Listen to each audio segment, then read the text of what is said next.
and thank you for joining us around the globe. My name is Sébastien Beaulieu. I'm Canada's ambassador to Senegal, but also associate co-chair of the Victoria Forum. I hope everyone is well and safe. J'espère que tous se portent bien, ils sont en santé et en sécurité, vous et vos proches. Merci beaucoup de vous joindre à nous ce matin à cet événement du Forum de Victoria, co-organisé par l'Université de Victoria et le Sénat du Canada dans un partenariat novateur. This event, the Victoria Forum itself, and the series of webinars leading up to it is co-organized by the University of Victoria and the Senate of Canada. For this morning or today's webinar, we have developed a particular partnership with the Institute of Development Studies, IDS, and the IDRC, the Canada-based IDRC, International Development Research Center. Le webinaire d'aujourd'hui est organisé en partenariat avec IDS et le CRD. Vous êtes plusieurs à vous joindre à nous aujourd'hui pour cette conversation, pour cette discussion. Vous êtes répartis sur les 5 continents et vous êtes plus de 300 participants pour ce qui promet d'être une riche discussion. I'm pleased to inform you that although you're looking at this webinar on a small screen, there's over 300 registrants for this event. And you're all over the globe on the 5 continents. J'espère que vous avez une bonne connexion Internet, une bonne bande passante parce que la conversation s'annonce riche et stimulante. I do hope you have very good internet connection and bandwidth for this exciting conversation today. I'll turn it over now to Peter Taylor, who will speak on behalf of IDRC and IDS. Over to you, Peter. Merci. Merci, Sébastien, et bienvenue à tous. I'd also like to welcome our speakers and all participants to this first Victoria Forum webinar. I'm very happy today to be partnering with the Victoria Forum on behalf of the Institute of Development Studies at the University of Sussex in the UK, and in the case of this webinar, along with our fellow partner, the International Development Research Centre, IDRC, based here in Canada. Both IDS and IDRC believe in the importance and the power of evidence, knowledge, and analysis in transforming our world, so it's more sustainable and equitable, and a world where everyone can live their lives free from poverty and injustice. The Victoria Forum provides an important space to discuss evidence, knowledge, and experience that helps shine a light on the economic, social, and environmental divides in our increasingly interconnected world. We'll also be seeking actions and possible solutions which can actually make a difference in transforming people's lives for the better. IDS and IDRC will continue to engage actively, and I'm delighted to be co-chair of the Victoria Forum Social Divide Strand with Crystal Tremblay of the University of Victoria. And we hope to partner and collaborate with others who also wish to take part in this shared journey. We welcome ideas, suggestions, and possible actions to help us take this effort forward. Now, today we have an excellent panel of speakers on a highly relevant topic.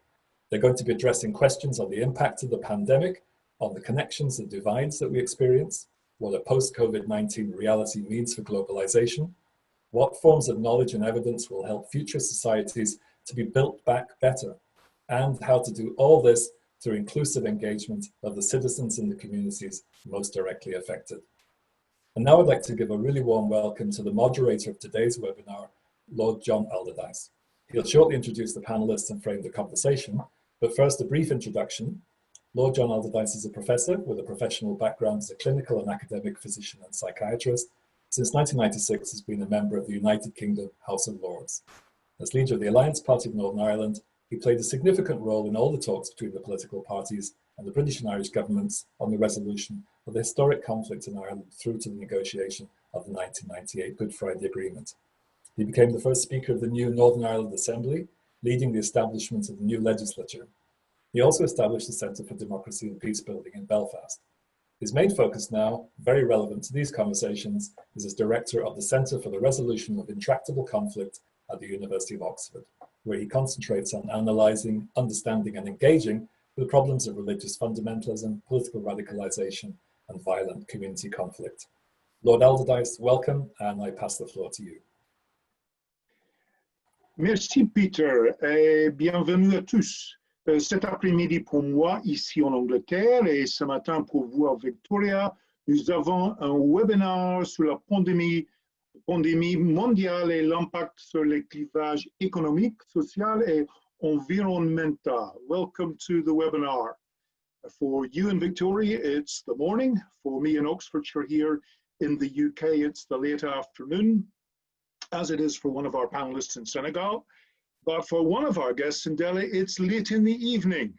And I will shortly introduce our three panelists, Professor Deepak Nayyar in India, Dr. Aminata Nyang in Senegal, and Her Excellency Ambassador Patricia Fuller in Canada. But first of all, a few words about the subject of our session, our shared future in the wake of a global pandemic and its impact on our economic, social, and environmental divides.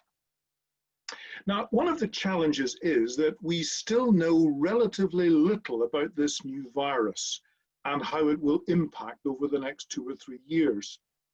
We don't yet know why it seems to affect different countries and communities, different people in age groups, and even different people from different ethnic backgrounds in different ways. We very much hope that those who are infected and survive, which will of course be the vast majority of people, many of them will have had no symptoms, may not even know they've had the disease. But we hope that those who survive will have some immunity from reinfection. But we don't know that yet. And so we don't know for sure that we will be able to develop a successful vaccine, because that would be necessary if there was immunity. And we've not yet been able to get a successful vaccine even for the common cold, so it's not a foregone conclusion at all. Nor do we yet have any particularly successful treatments for those who become seriously ill. There are some promising candidates, which is good, but we're still in the very early days. One thing we are pretty certain about is that we can reduce the rate of spread by physically isolating ourselves from each other. And that's something that we've known in the context of plagues and pandemics for hundreds of years, but it's still our best short-term defense. In more recent times, of course, we've also appreciated that washing our hands and cleansing things is also very helpful. But isolating ourselves has all sorts of adverse consequences, including worsening some of the problems we've already had in abundance, such as the substantial economic divisions between our communities and peoples, the profound social disadvantages that many people suffer, and of course, the environmental problems may be marginally improved temporarily by the reduction in our carbon footprint, since none of us are going anywhere fast. But what will we do when the lockdown ends? Now, of course, this webinar isn't just all one way. We are going to have an opportunity for you to respond to polls. And in that regard, there's one question I would like to pose to you all right at the start. Life has been very strange for many of us in the last couple of months. We know we don't want it to stay like this, but not everyone is entirely sure whether they want the world to return to just the way it was before the pandemic. So that's the question. Do you want things to return to the way they were or not? Let us know what you think by voting in the poll, and then we can pick up with your responses later in the webinar after our panelists have made their presentations. Now, we've got three panelists, three absolutely excellent panelists, and I will introduce each of them as they come up to speak and make their presentation. And the first of them is Professor Deepak Nayyar, who's Emeritus Professor of Economics at the Jawaharlal Nehru University in India, former Distinguished University Professor of Economics at the New School for Social Research in New York, and formerly the Vice Chancellor of the University of Delhi. And he has quite a connection with Oxford because he was a Rhodes Scholar here, and he still keeps his association with Balliol College as an honorary fellow. We're going to invite him to highlight the impact of the pandemic on the economic divide, something he has tremendous expertise in. And so Let me turn first of all to you, Professor Deepak Nayyar. Professor Nayyar, you have the floor. Thank you, Chair. I would like to highlight the broad contours of the economic divides in the world when the global pandemic surfaced early this year to set the stage before the play begins. The past 4 decades, an era of markets and globalization, witnessed a rapid increase in economic inequality between countries and among people. This had 3 dimensions. The income gap between rich and poor countries as groups, which was always large, became even wider, but for a few exceptions. The inequality between people within countries, both rich countries and poor countries, rose rapidly almost everywhere as the share of the super rich, the top 1% in national income, tripled, whereas the share of the bottom 50% declined in most countries. The divide between rich and poor people in the world as a whole became awesome. The pandemic has already accentuated these inequalities and economic divides. It is most likely that these divides will increase further because the inevitable contraction in employment and output will hurt the poor and the vulnerable the most.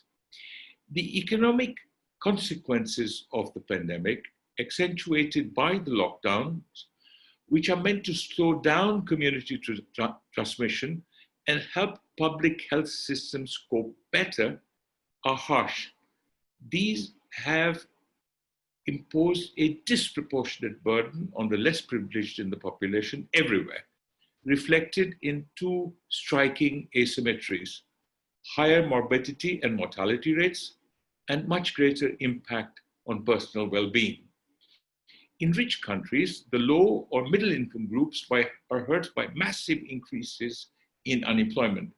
The problem is more acute in countries that have privatized risk and diluted social protection. In poor countries, the underprivileged living in poverty or just about surviving at the margin have been deprived of their livelihoods.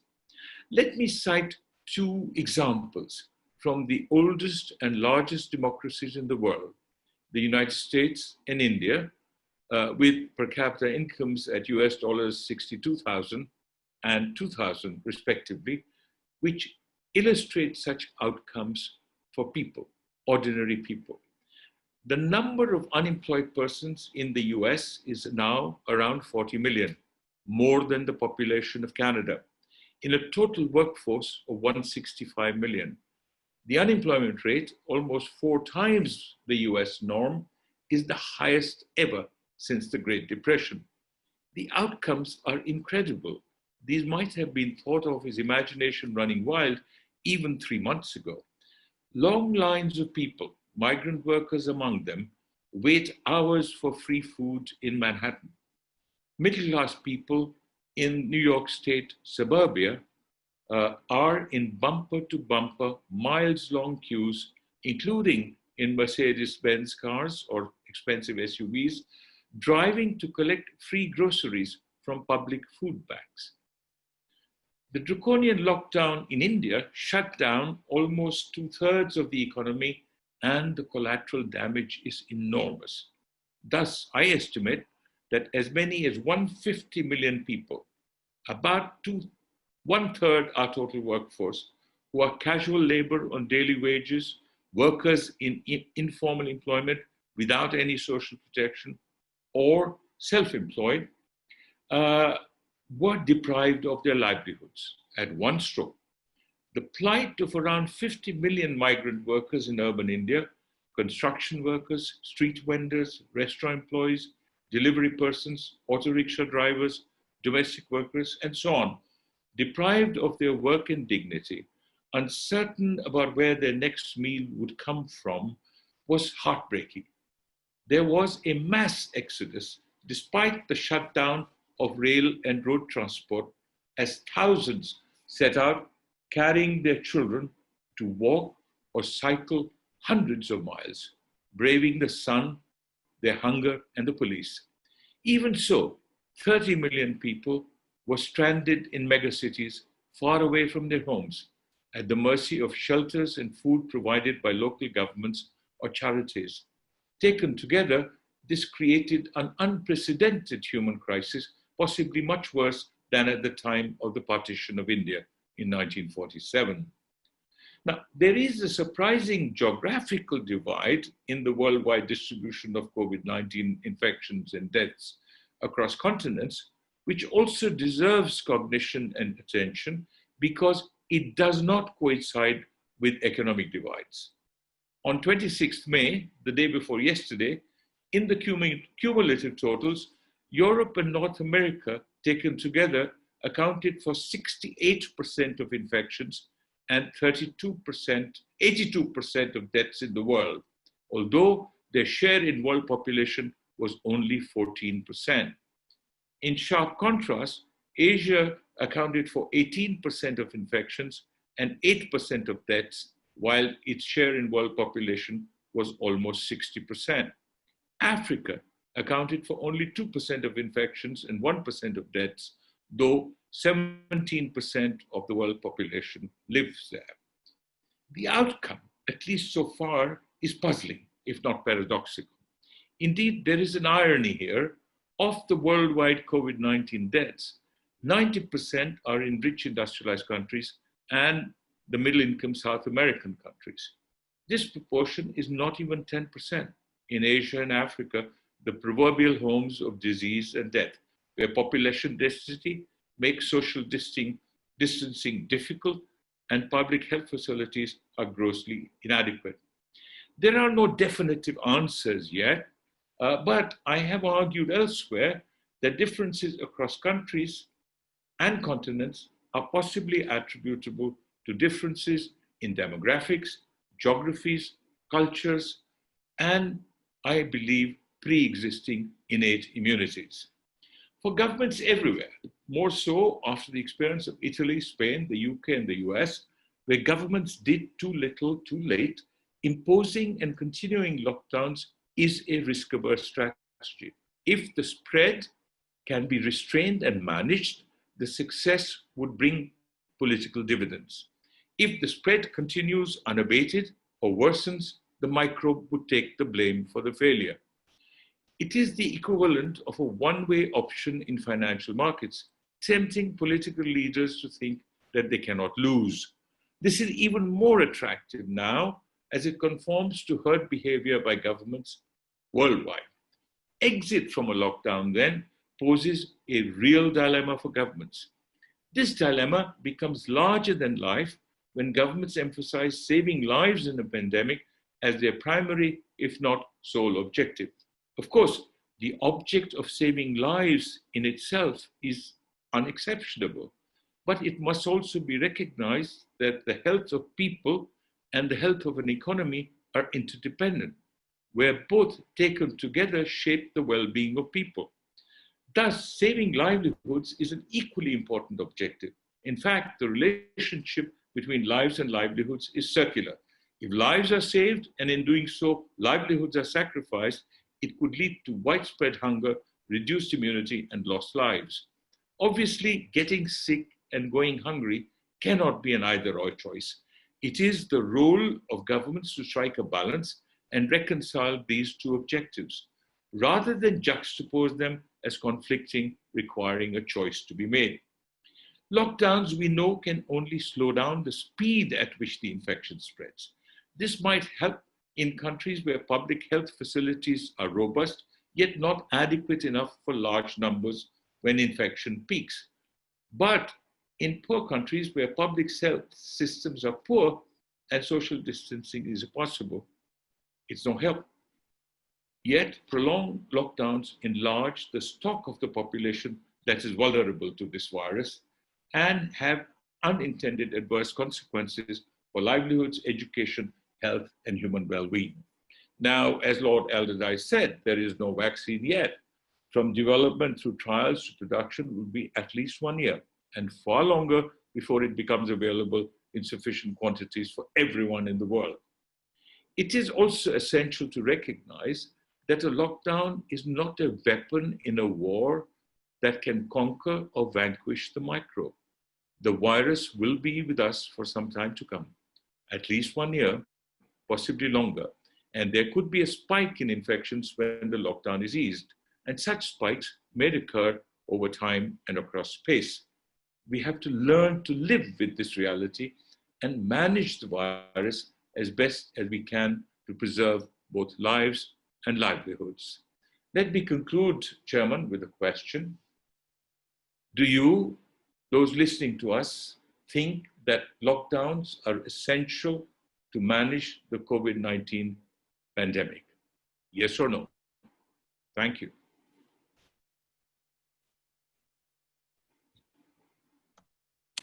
Well, thank you very much indeed, Professor Nayyar, for a marvelous introduction.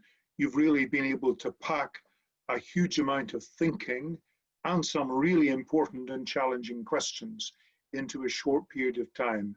And we're very grateful for that and look forward to coming back to you with some questions and further conversation. So thank you very much indeed. But now we want to go to another country. Dr. Aminata Niang is from Senegal. She's a social anthropologist and a senior researcher with the initiative Prospective Agricole et Rurale, a relatively new think tank in Senegal. And she's been working on gender issues, youth labor, and the sustainable development goals that the United Nations laid out. And she's very concerned, and she's going to tell us why, about the impact of the pandemic on the social divides, which are all around the world, of course, particularly in some of the countries that were referred to by Professor Nayyar. But let's turn now to Dr. Aminata Niang. You have the floor, Dr. Niang. Thank you. Thank you very much, Lord Allardyce. And hello, everyone. Bonjour à tout le monde. Thank you very much for giving me the opportunity to participate in this high-level conversation on this global issue. I would like to walk you through a few talking points. First, the background of the COVID-19 in Africa. And second, the real and foreseen social impacts of the pandemic. And the third, how do we move forward? As weeks of uncertainty turns into months of crisis, the COVID-19 pandemic has claimed more than 350,000 of lives across the world.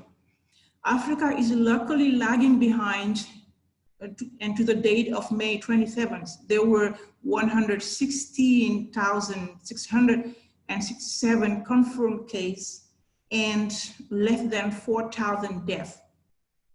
Some might say, well, Africa is actually resilient to the pandemic compared to the other epidemics such as Ebola, yellow fever, malaria, who are big killers. Others might think it is just a matter of time lag and are projecting that millions will die in the future, God forbid. In any cases, we don't know yet what will be the exact outcomes, as you earlier said, of this unprecedented and multidimensional pandemic on the long run. What we know for now is that this pandemic is about people, that people's lives are being impacted by the disease. Professor Nayyar have already said the impact on people's livelihoods and loss of income.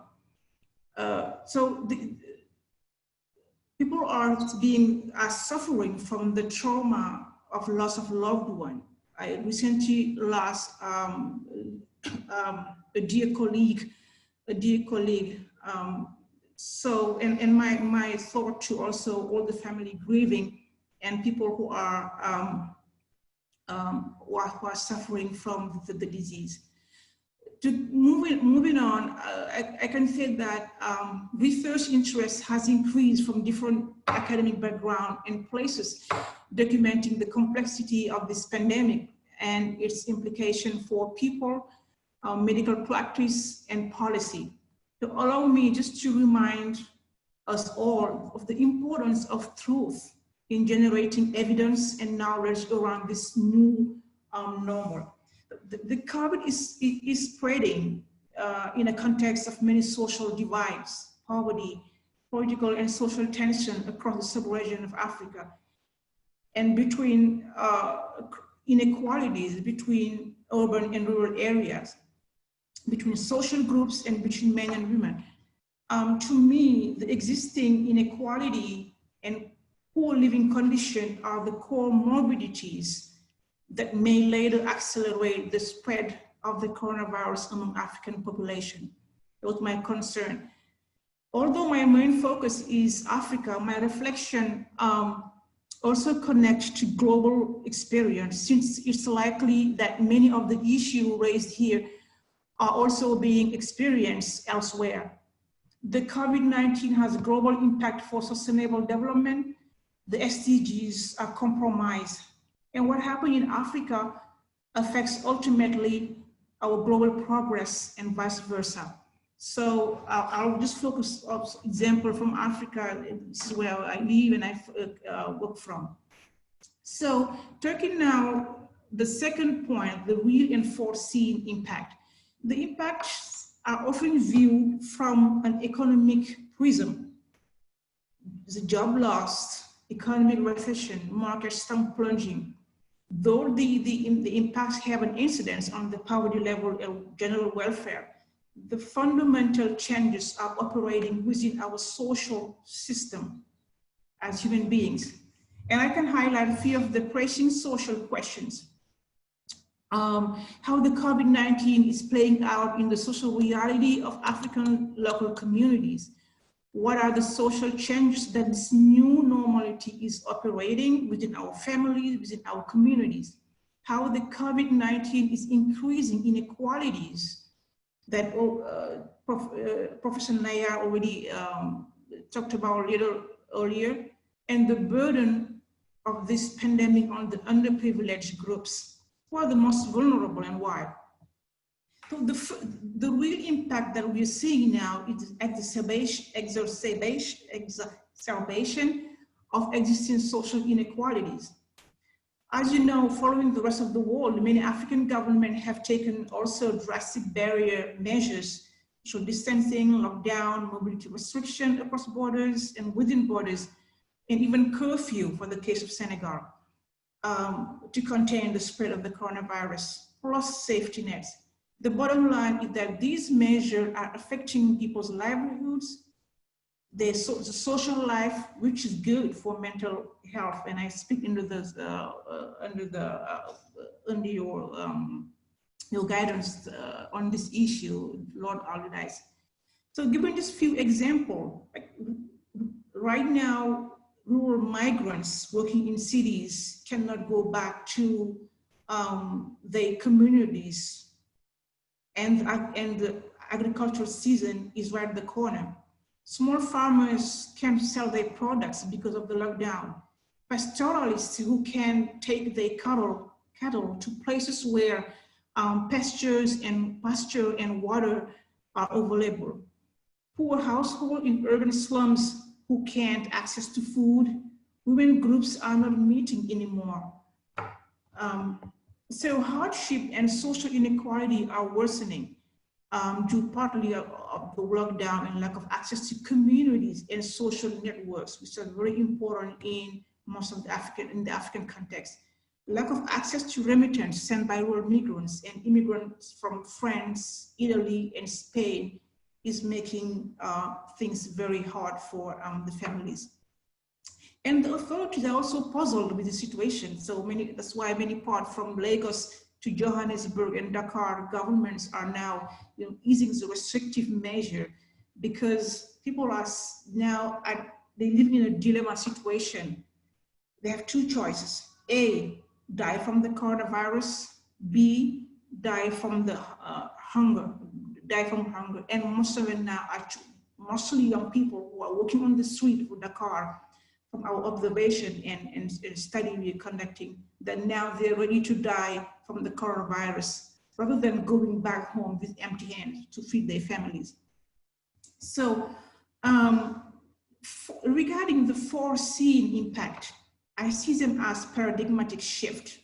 These are also hypotheses on the long run when analyzed through social and anthropological lens.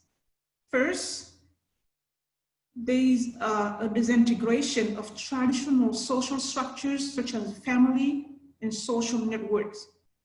In fact, interpersonal relationships are transformed with social distancing. There is less physical proximity between families and community members. Individuals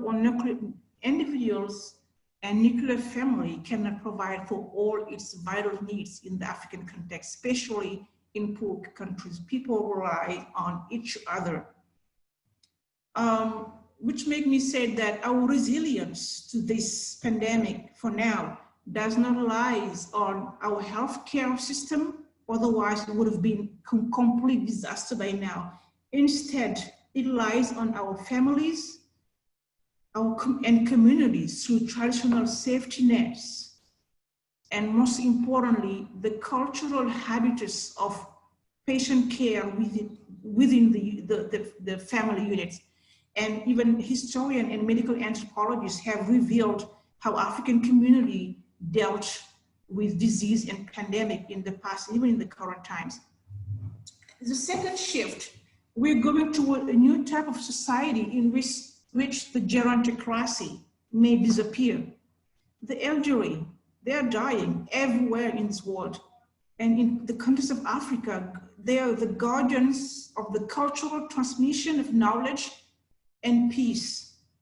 So they're dying, taking with them wisdom, knowledge, and life experience. Is the youth prepared to take over in Africa? The third one I see as a paradigmatic shift is a redefinition of the sacred is underway. The religion has been very affected. The spiritual and religious guides, leaders are losing their power and their aura even, because they have not been able to gather the faithful to pray together, whether in mosques, in the churches, or in the synagogues, or even in the temples. So this is a real concern in much of like in Senegal, where people are very religious, and even everywhere in within the world. The third, I'm finishing with this one. The third point I want you to, point I want you to raise is now, how do we move forward? This pandemic has reminded us as human beings, we are at the same time the subject and the object of its outcome. Thus we can't, and we can and must act upon ourselves to fight this crisis by re-engaging with citizens and local communities who are most directly affected. For that, I believe, building community resilience through community engagement can play a key role in mitigating the social impact of the pandemic in Africa and everywhere by creating a large movement of the social social forces, including the community leaders, religious leaders, the youth, the women, the marginalized group, based on the principle of leave no one behind. And this will help to arrive at an individual and collective responsibility of the prevention measure and acceptance also of the different knowledge that being generated. And B, as a way to move forward, building trust on the community's turf for effective engagement, but also on the positive opportunity that this pandemic offers.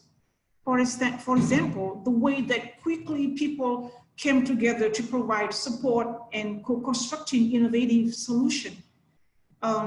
young people, young African scientists are creating domestic solutions that are not expensive. A university many universities in Senegal, the young researchers are creating hand sanitizer out of natural products, hand washing equipment, cheap, reusable mask. So this is an important learning message that must be documented. And for my concluding, Dr. Yang, I wonder if I might interrupt you there, because yes, I think I'd like us to pick up this question that you have flagged up, what we can do. There are lots of problems, and you have flagged up some of the problems, and so as Professor Nayyar. And of course, this positive dimension that you're coming on to now is something I think we should pick up in the conversation with each other. But thank you very much indeed for that introduction to the range of social problems, and pointing up that there are some of them that are right across the globe, but there are also some that are rather particular to our own circumstances. So thank you very much indeed for that, and we're going to come back to you shortly. But next, we're going to come to Ambassador Fuller. Her Excellency Ambassador Patricia Fuller from Canada has been in the Foreign Service for her whole career. She's now the Ambassador for Climate Change since June 2018. But she's previously served as Ambassador of Canada to Uruguay, to Chile, and has had international assignments also to Mexico, Guatemala, and her responsibilities include oversight of Canada's engagement with international financial institutions, as well as leadership for development assistance policy. But we want to ask her a little bit now about the impact of the pandemic on the environmental divides. That's a point that we're all very concerned about, and it's one on which she has particular experience and expertise. Ambassador Fuller, you have the floor. Thank you very much, Lord Alderdice. And thank you to the Victoria Forum for hosting this webinar and for inviting me to participate in it. Je voudrais vraiment remercier le Victoria Forum pour m'avoir invité à prendre partie de cette importante discussion.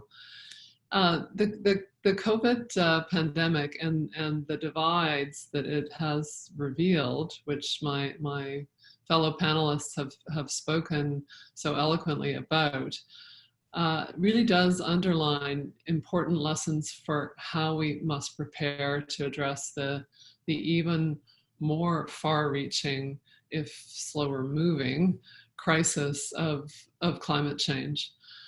As has been said, the pandemic is illustrating that in times of crisis, it is indeed those with fewer resources who suffer the most, and the impact of that is to make all of us more vulnerable.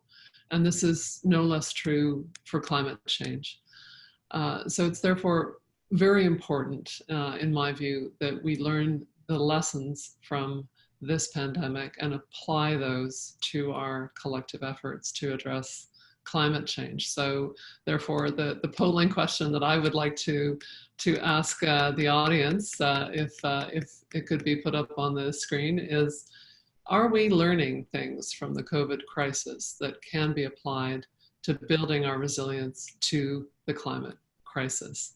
So I will come back to you for your answer to that question in a few moments. But let me just outline this environmental divide in terms of the impact of the climate crisis. We can see that it is already disproportionately affecting the most vulnerable within society.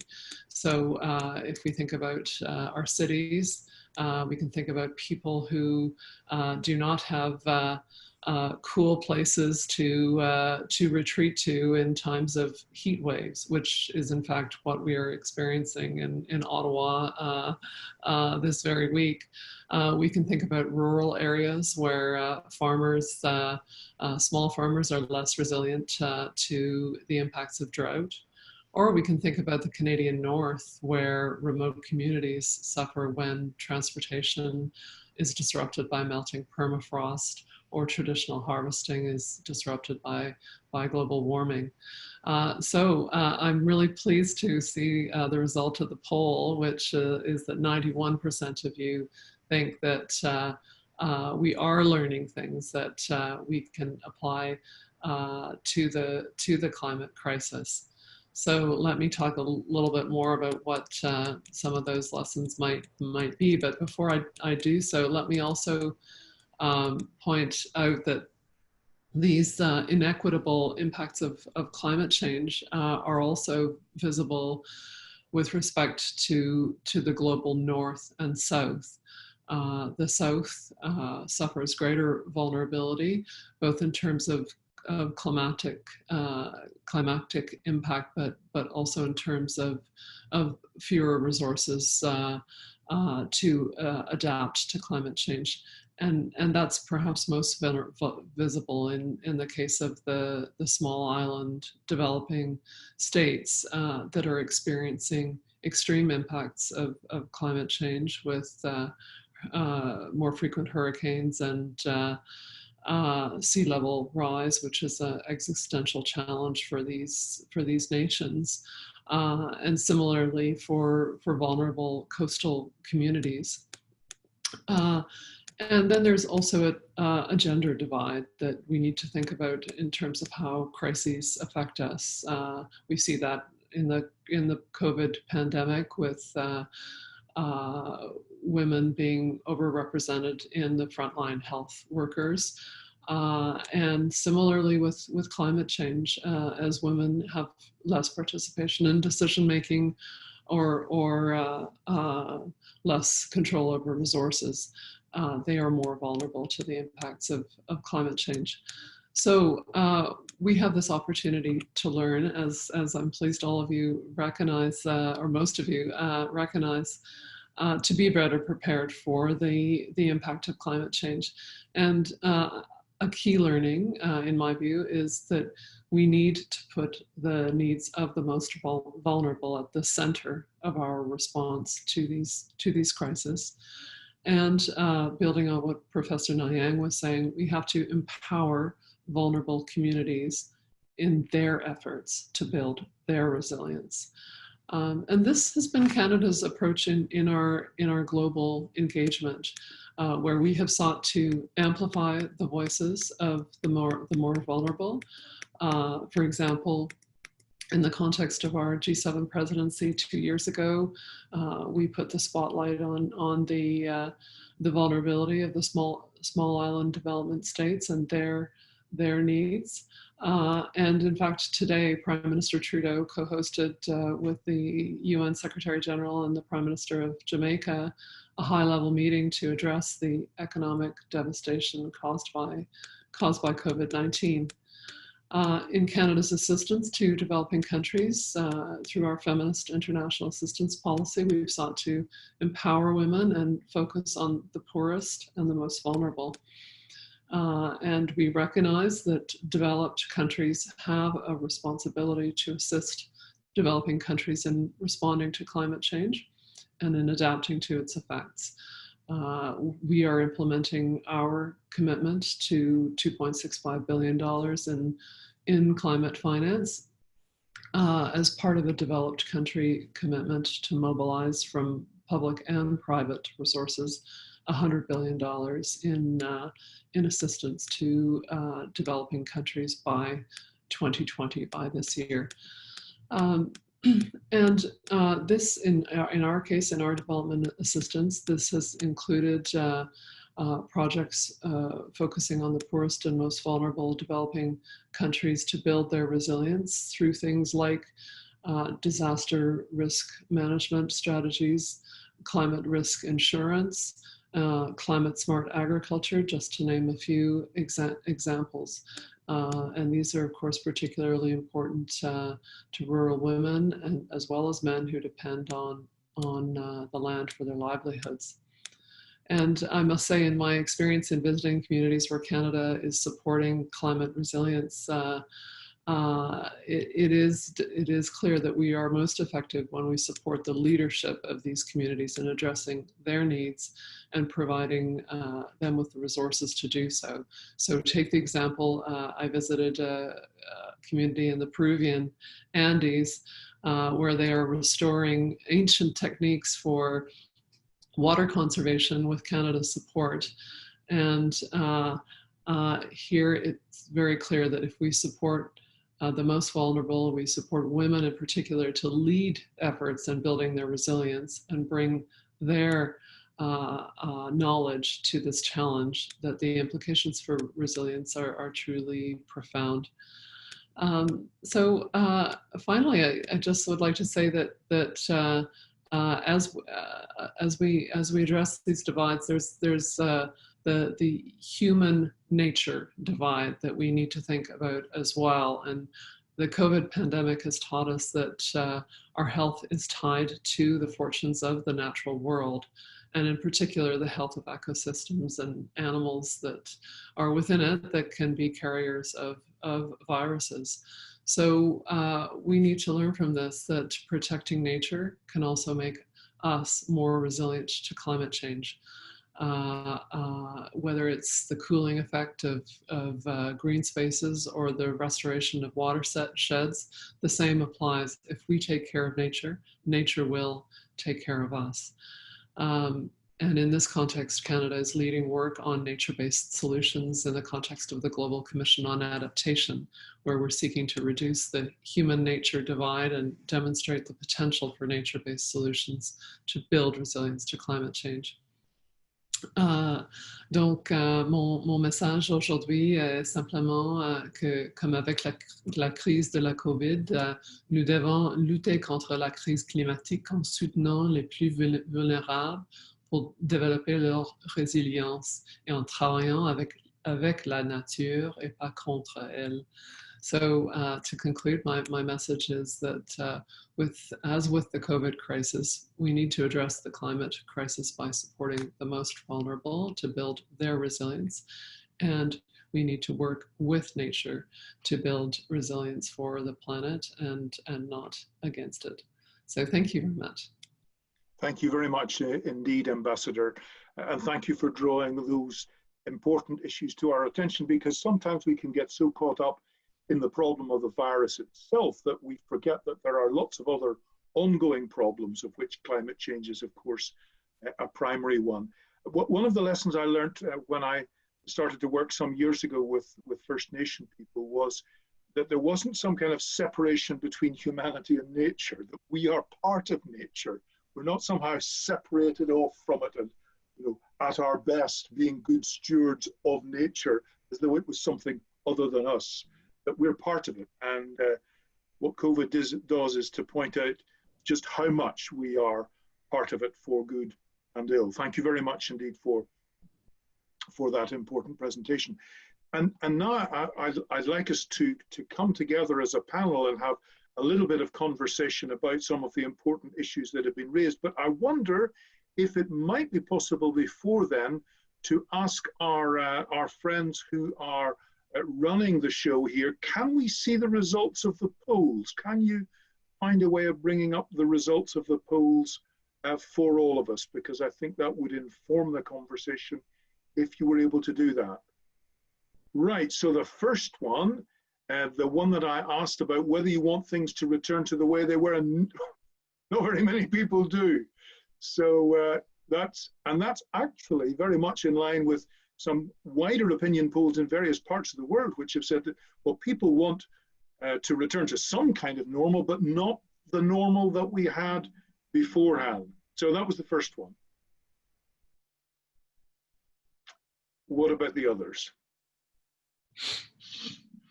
Right, is lockdown essential to manage the pandemic?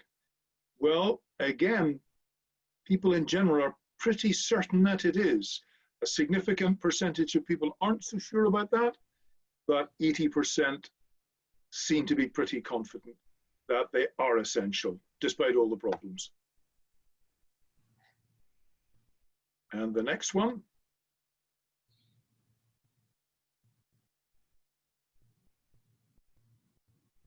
So can we learn things? Well, that's the most recent one. And are we learning things? Well, we certainly can. And the vast majority of people reckon that we are learning things. Well, I hope very much that that's right. And certainly if Ambassador Fuller has anything to do with it, it certainly will be the case. Okay, let me come to our three panelists, Professor Nayyar, Dr. Nyang, and Ambassador Fuller. And there's just such a lot of material there. Yes, there's another question which has just come up there. So I hope you'll vote in that one. And that's about priorities. This is a multiple choice. This is for honors. This is a multiple choice question, not a yes or no. So if you can respond to that and get back to us, that will be very helpful. Now, let me, you've raised a number of really important challenges, some of them about the economics, which is obviously really pretty unprecedented. The paradoxical effects that Dr. Nayyar mentioned, not the kinds of outcomes that we've really been expecting, and we don't really understand those. The difficulties that are emerging in some places, the problem for old people and the problem for communities about the loss of old people. And that's one of the elements of the loss of cultural memory. But there are others, like the impact on religious ideas. All right, now we've got one throwing up: fixing the healthcare systems, fighting poverty, more foreign direct investment. So fighting poverty and inequalities and ensuring no one's left behind, that's obviously a major concern. And fixing health systems, well, it's not surprising that many people, at least half, think that that's important. So we've talked about some of the real problems, and of course, Ambassador Fuller mentioned the environmental ones. Can we now begin to ask the three of you to say something about how you feel we might deal with some of these problems? Because, I mean, Professor Nayyar, the global shutdown is completely unprecedented, not just in living memory, but even way beyond that. Are there some thoughts that you can bring to us about how we might come back out of the lockdown and deal with the colossal debt and the economic problems that are going to face us? Can you help us a little bit on that, Professor Nayyar? Sure.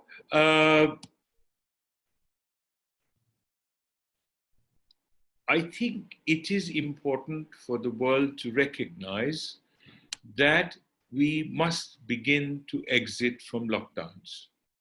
They served they served some purpose, but I would say a modest purpose.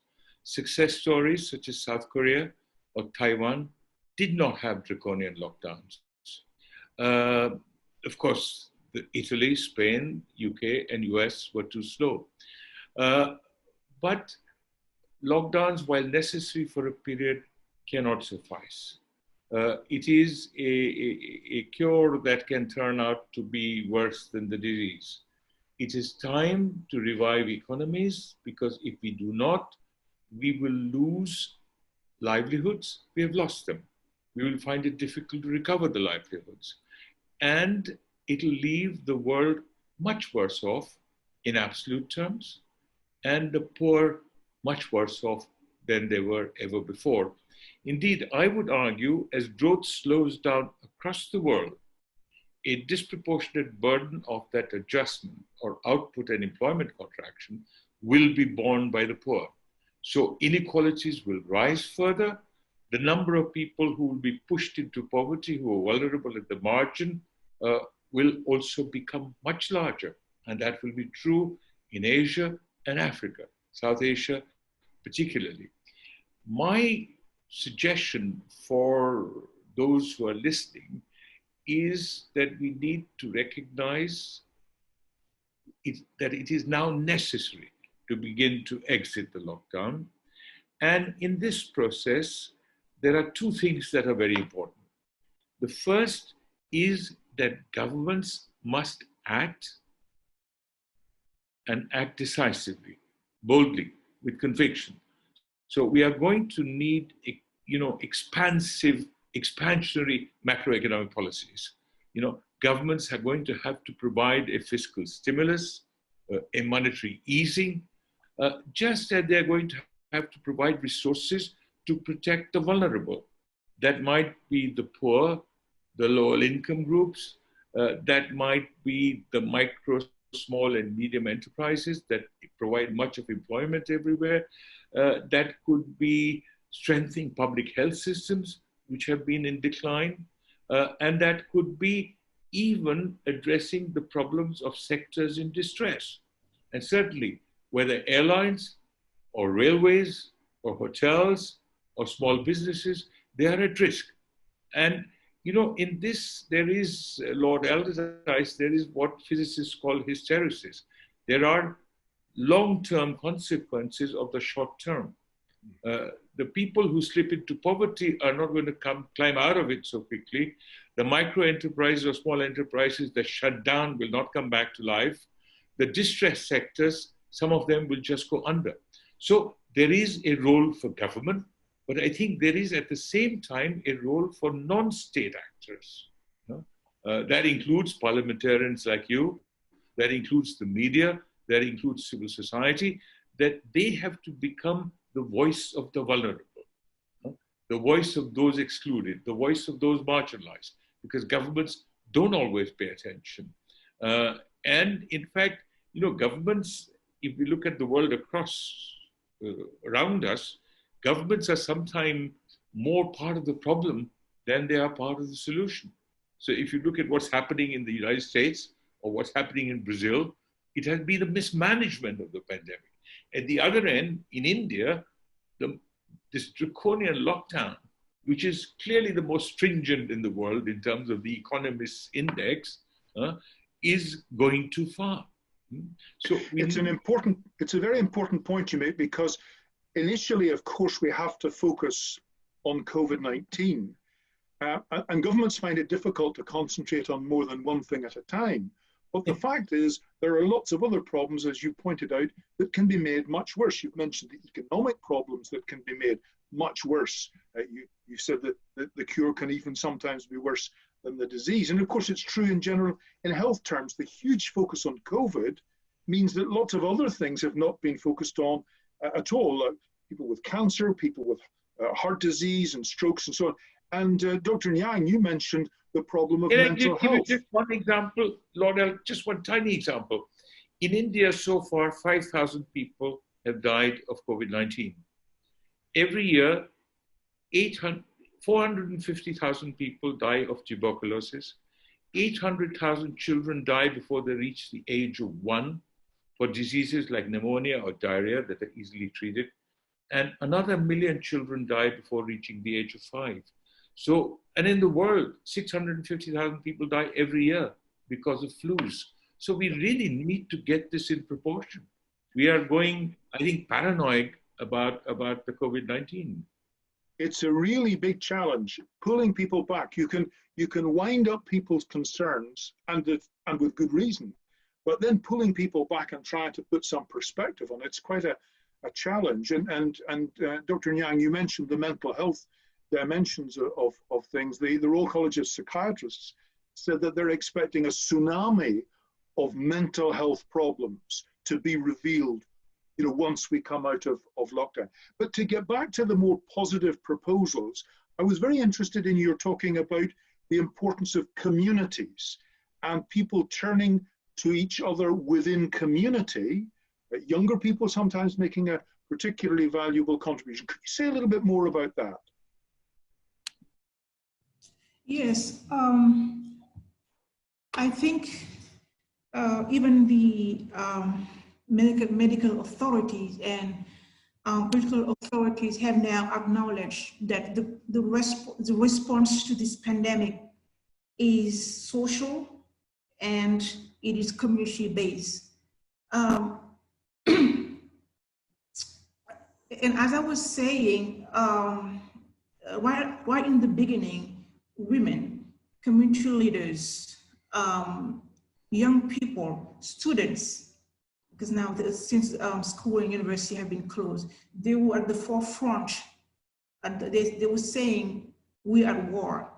And what is amazing is that, I think for me, it's the first time I noticed that people, that we all understand, or there was the consensus that we can't afford the massive death that we have seen in Europe or United States. So we have to act now. And since we have in our culture, in our society, some solidarity mechanism, like I give an example, if somebody is sick in my family, I can't provide I can't provide the help needed. I can take him to the hospital. My neighbor will come in and help. My extended family will also send some money. So then we using these, we activated these social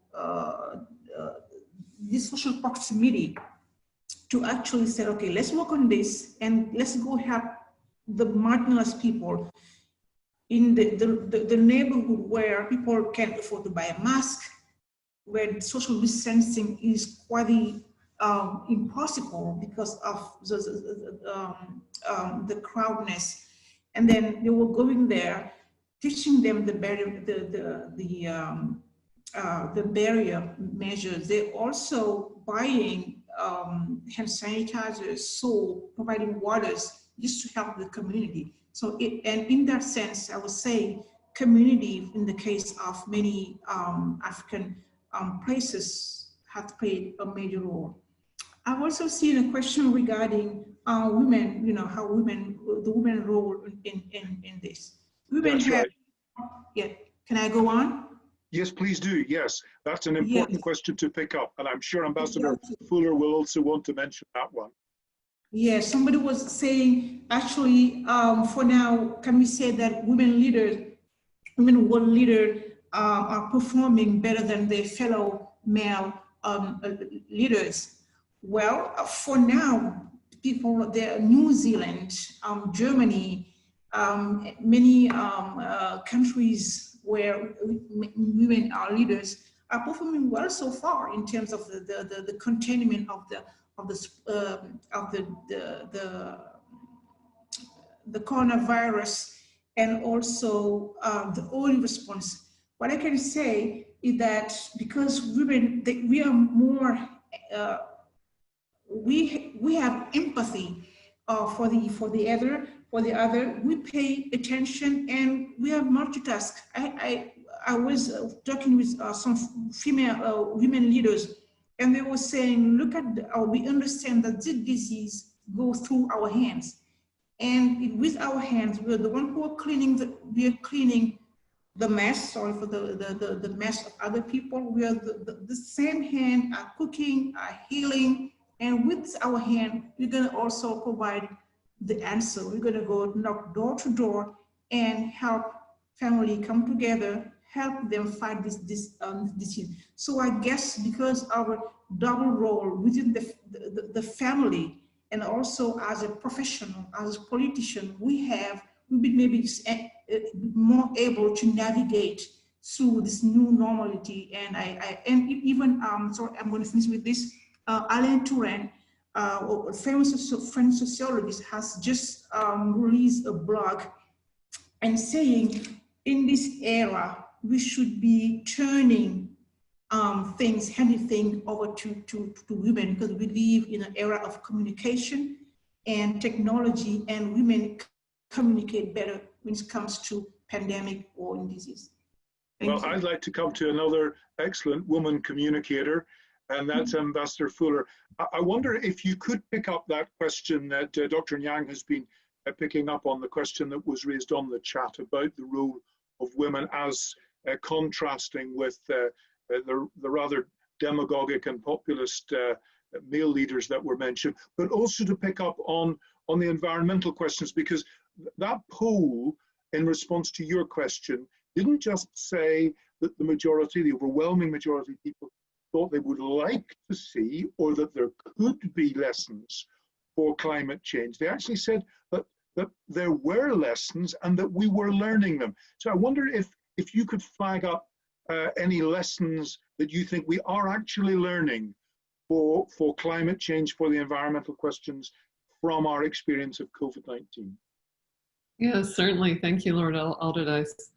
On the question about women leaders, certainly would agree with Professor Niang, but also I think it's important to point out that women leaders are obviously still in the tiny minority if we look worldwide. So I think the takeaway for me from this is that gender equality leads to better results in all contexts, and that's been our perspective in the government of Canada, and why our Prime Minister is committed to a gender equal cabinet, and why our development assistance is predicated upon advancing the rights and participation of women as we implement projects, because we believe that leads to better results for both women and men, and boys and girls.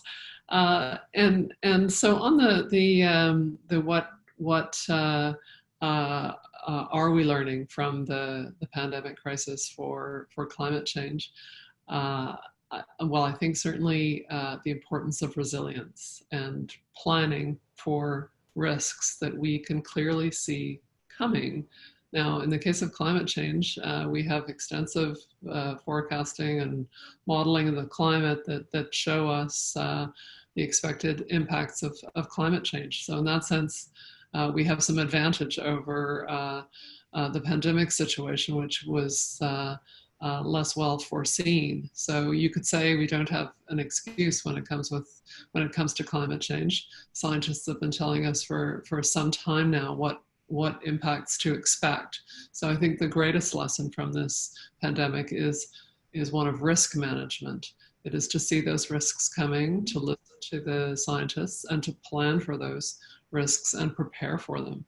So while of course reducing emissions is critically important to responding to this climate crisis, it's also equally important to build resilience in our societies to dealing with the impacts of climate change. And there's obviously many ways that all communities can act to address these risks, whether it's flooding or heat or drought. There are strategies that we can apply to reduce risk and build resilience.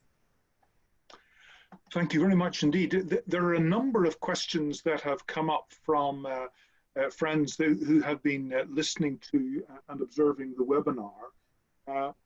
One of them is about not just the appreciation of the role of women, but that there are many groups in society whose role has not necessarily been appreciated and certainly not rewarded in the past. People who provide all sorts of services in society. In the UK, for example, workers in the National Health Service have begun to be appreciated much more than they were, I think, previously. So there are some positive appreciations. I guess one of the questions, which is also put by one of our listeners, is it's very clear that the way we've been running society, locally and globally, hasn't been working. And what the pandemic has done is reveal just how badly it hasn't been working. But does this give us an opportunity for some kind of reset? Is it such a major change that a new kind of politics might emerge? A new kind of way of addressing the environment, social difficulties, the economy? Do any of the three of you have thoughts about what kind of new politics might emerge in terms of the kind of leadership, or in terms of these important policy areas, or just the politics and governance generally? Perhaps I could come to you first of all again, Professor Nayyar, and then to Dr. Nyang and Ambassador Fuller. Lord Alderdice, I wish I could be more positive in my response. I have an intuition that from the tragedy of this pandemic, it is the populist, authoritarian, demagogic leaders who are going to emerge stronger. And that is not simply this episode. That is a trend in politics that we are seeing as people are disillusioned with mainstream political parties, say the Social Democrats and the Christian Democrats in Europe. People, and this is just as true of the Democrats and Republicans in the US, everywhere, the disillusionment of people with established mainstream political parties is very strong. And I suspect that this suspicion of 6 of one and half a dozen of the other, there's nothing to differentiate between them, is likely to continue. So in fact, I fear that it might reinforce this populist authoritarian politics that we have seen the world come into. I hope I am wrong, I'm not sure. On the environment, I certainly believe that what Patricia Fuller said is correct. There is a greater consciousness about the environment amongst people. I live in one of the most polluted cities of the world. I see blue skies, I experience clean air. I walk to the river, the most polluted, I think, in India, in the mega city of Delhi, clean blue water. You can see the fish. From a city called Jalandhar in the Punjab, you can see about 500 kilometers away, as the crow flies, the Himalayan snow peaks, the permanent snow line. Now, I think what this will do is this will increase a consciousness that a better world is possible. But I am convinced that governments will act, and people will act when it crosses thresholds of tolerance. So this is bringing the threshold of tolerance closer. But, you know, Mr. Trump, who lives in the most affluent country in the world, doesn't believe you need to worry about climate change. Now, in poorer countries, the problem is slightly different. You know, there was a playwright called Bertolt Brecht, who wrote a wonderful line that those who have eaten their fill speak to the hungry of the wonderful times to come. So for poor people who want to graduate from a bicycle to a two-wheeler, from a coal or wooden stove to an LPG stove, and so on. Those are very difficult. So I think we are going to need a kind of learning in society that has to be a community learning, where governments can only be a catalyst, and we are going to have to develop, you know, clean technologies. On that, I'm an optimist. I think countries like China and India, there is, despite all our problems, a growing consciousness about the environment. Whether it is getting rid of plastics, whether it is doing something to prevent receding glaciers, there is a consciousness. So on that, I am hopeful. This could make a difference, particularly a cognition, which is not very common, that we all cohabit nature, as you said. Human beings, animals, plants. And that could also help. But I'm not so optimistic about how politics might change. I wonder if you have a different view, Chair. Well, I'm going to say a little bit about that. But first of all, I'd like to come to Ambassador Fuller, because you mentioned the question of the environment. One of the things that was asked on the chat was, you know, what things have we learned from the lockdown? And one of the things that we've learned is what you've mentioned, that it is not impossible to return to blue skies and clear rivers. If you'd said a year ago, even 6 months ago, that it would be possible to do this really quite quickly, and that change is possible, people said, well, no, it's all very well for you to think that, but actually, you know, it's just impossible. It's not going to happen at all. But actually, what we've learned is that it can happen, and it can happen relatively quickly. Ambassador Fuller, does that leave you a little bit more encouraged and optimistic? And what do you think about those things that we can do and learn from the lockdown that help the environment? It leaves me more optimistic, but not quite for the reason that I've seen referenced many times that it shows that it's easy to reduce pollution and reduce it quickly. We have to remember that this is reduced because of a dramatic and drastic lockdown, which is having huge impacts on people around the world. But I think what it does show, and what makes me optimistic, is that when the need for decisive action is clear, that decisive action can come. And so I think we can apply that learning to climate change in confronting the view that this is something that governments will not move to address, that the speed is too slow, and so forth. I think that the simple lesson here is we are capable of decisive action when that determination is made, and so we need to take from that that's what we need to do with respect to the climate crisis as well. And I would just add to that in the recovery from the pandemic, of course, there's a huge opportunity to recover in a way that builds our resilience to climate change and sets us up to reduce emissions. Because of course, a restart of the economy will restart pollution, but we have an opportunity in these massive stimulus programs to tilt them towards the greening opportunities, and to give priority or advantage to strategies that will set us up for addressing the climate crisis as well. Thank you very much indeed. Dr. Nyang, Dr. Aminata Yang, let me come to you with a question which emerges for me, and I think maybe for some of the other people who are listening as well.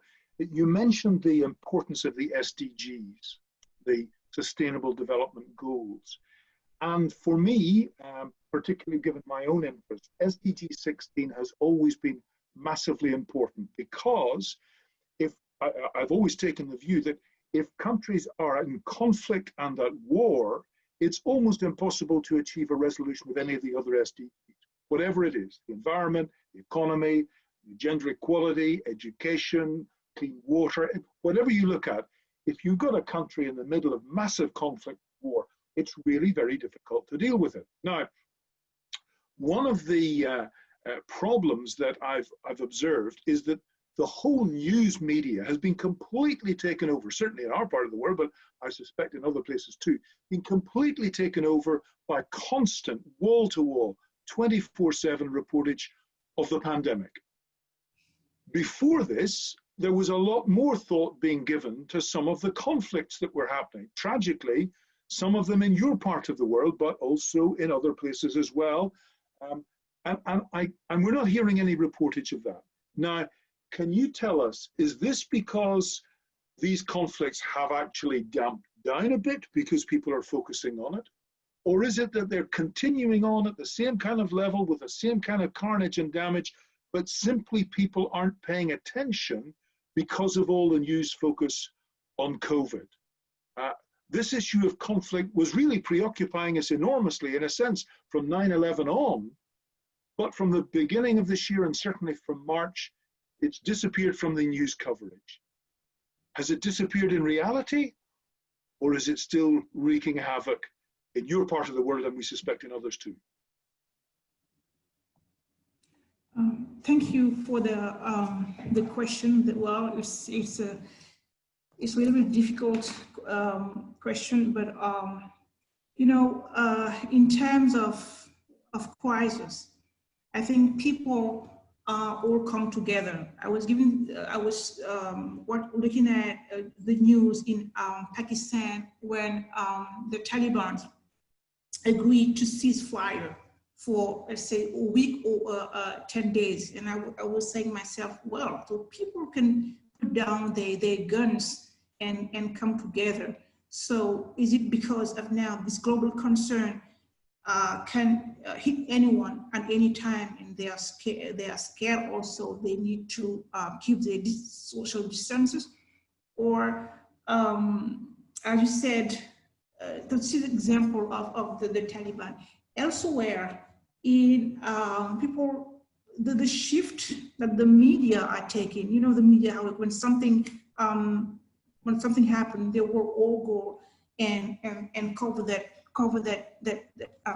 information, that hard information, and kind of neglect the other, even though it's going on. In Syria also, the war has a little bit calmed down over there. In Nigeria, at the contrary, in the northern Nigeria, people are still fighting. In northern Cameroon, there was an attack that have killed people earlier this month, and also in Mali also people are still fighting, and the media is not focusing on this. So the reality is that we have I think two things. In some part of the world, people are now deciding to unite to fight this, and maybe perhaps they will go back to their guns. But in other parts, in Africa, the war is still going on, maybe at a lesser degree. And then, as you were saying, the political tension and whatever, social tension, political tension, military tension won't be helpful in this to fight this kind of pandemic, as we need all the forces around here to help, you know, to just kick out of the world this virus. So for now, this is what I have to say on this issue. And as I said, the SDGs are compromised because now lack of funding, lack of investment, and also all the constraints that are impacting people's life and livelihoods. Well, thank you very much indeed for that. And just very briefly to respond to the question that Professor Nayyar raised earlier on when he spoke about the dangers of this kind of situation where we can move increasingly into governance by populist leaders because the previous politicians haven't been able to give an answer. I think that's a very real danger, I agree. But I think it's also quite possible that over a relatively short period of time, it will become clear that those populist leaders do not actually have answers either. And what is hugely important is that those of us who do have a concern about the economy, about social divisions, about the environment, actually create new ideas about how politics can move forward. And this happens every few hundred years. It's not every week, it's not every year, it's not every decade, but every few hundred years, there's a new set of understandings develops. And it often happens only because there is a crisis. So the crisis is a great danger, but it's also a profound stimulus to it. And I think that's one of the exciting things that the University of Victoria is picking up and trying to help us move forward. So I want to thank all three of you very much indeed for your input and for picking up and responding to some. We couldn't get through all of them, but responding to some of the questions that our listeners put forward. And now I'd like to hand back to the moderator and to our colleagues at University of Victoria who have been enabling us to have this really enjoyable time together, and a very profitable time I think it has been too. Thank you very much. So thank you, Lord Allardyce, and thank you to all the panelists. So merci beaucoup. It was a very enriching and exciting conversation. So, and this is just the beginning, this call to action. Victoria Forum is not just to have a conversation, and that's how we try to brand ourselves. We try actually to work around finding solution, building network, creating collaboration, partnerships, in order to be able to change the world to a better place. And that is what we're trying to do. So please get engaged and join the conversation. So this is one of them. So these webinars and follow up from the webinars, and what you're hoping is you get in touch with us, you get in touch with the institutions, you get in touch with the speakers, so you can take and carry on the conversation. Le Forum de Victoria cherche aussi à initier des initiatives et surtout encourager le leadership local, régional et national pour apporter des solutions. Donc, on pense que le forum peut participer à développer notre apprentissage commun, mais aussi à préparer des leaders qui peuvent diriger des initiatives autour du monde. And then we really encourage you to seek opportunities for changing the world. These could be small things that you can do in your community, or it could be big things that really can change our common understanding or come with new solutions. So for the next 3 webinars that we have aligned for you, some of them are very well advanced and we have the panelists and so on. Some of them are in being developed, so it's opportunity for you to influence some of them. So on June 11th, we focus on cities and urban divides, and that will be championed by Professor Deepak Nayyar and David Miller, former mayor of Toronto, but it will have a global perspective. So trying to work, getting people from Africa, Europe, and others to be on that panel. Saul Klein et Sébastien Beaulieu sont en train de mettre un webinaire sur la mondialisation et le multilatéralisme au lendemain d'une pandémie. Et ce webinaire aussi implique des participants d'un peu partout dans le monde, mais surtout des perspectives différentes par rapport au futur de la mondialisation. And on June 9th, we are working with the Commonwealth Games Federation out of London and other kind of partners to bring to you a webinar on the power of sports to heal social disruptions. And so Eva Hill, the former chief of Six Nations, is working with David Gruvenberg, the CEO of the Commonwealth Game Federation, on arranging that webinar for us. So all our webinars, this series of webinars is building this engagement, trying to work around the globe on these kind of shared issues, and it is jointly hosted by University of Victoria and the Senate of Canada. And we would like to recognize our funding partners, so TELUS and Vancity. But more importantly, we would like to thank you for the time that you're spending with us today.